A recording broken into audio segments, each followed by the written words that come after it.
ئافرەتمان نەدیوە لە برسا بمرێوە کەس دیوێتی نەمان دیوە بەس دیومانە مێردی خراپ کشتوێتی توانوێتی لە توپەتی کردووە مێردی بێدین مێردی بێڕەوش زوڵمی لێ کردووە توانوێتیەوە تووشی هەزار دەردی کردووە عکسیشەوە بۆ دۆزینەوەی ئەو پیاوە سالیحە و گەشتن پێی رسول الله صلى الله عليه وسلم پێوەری داناوە کا فەرمێ إذا أتاكم من ترضون دينه وخلقه فزوجوه فەرمێ هەر کەسێ هاتە داوای کچەکەتان طبعا ئەمە دوای چی دوا ئەوەی کە دەرکەوتووە قەوامە بە معنای کەلیمە ئەنجا دوا ئەوە تەماشای دین و ئەخلاقی بکە ئەگەر دینی هەبوو ئەخلاقی هەبوو رسول الله صلى الله عليه وسلم ئەمرەکە فەرمێ فەزەویجوه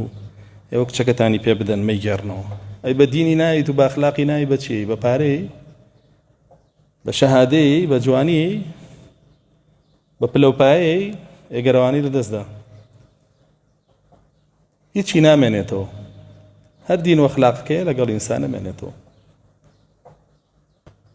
تۆ بە کامیانی بێ باشە بە دین و ئەخلاقەکەی بە چونکە رسول الله صلی الله عليه وسلم ئەفەرمێ دوا ئەو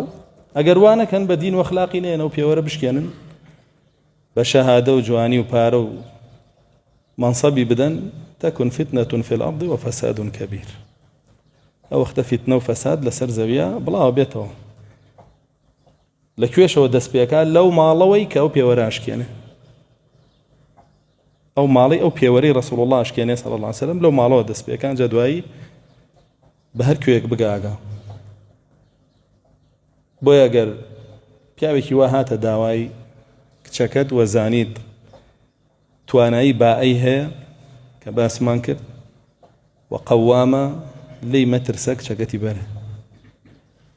ئەو وەختە بۆ دنیا و قیامەت ئیسفادە لە یەکەکەن تۆ بەشدارە بی لە خێرێکی نەبراوە